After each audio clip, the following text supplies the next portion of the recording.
آج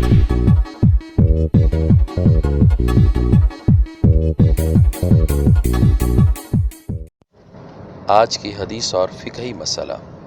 رسول اللہ صلی اللہ علیہ وآلہ وسلم نے فرمایا کہ رمضان میں 4 چیزوں کی کثرت کیا کرو، پہلی 2 سے رب کو راضی کرو گے، وہ یہ ہیں: نمبر 1 لا الہ الا اللہ کی گواہی دینا، نمبر 2 استغفار کرنا، اور 2 چیزیں جن سے تم بے نیاز نہیں۔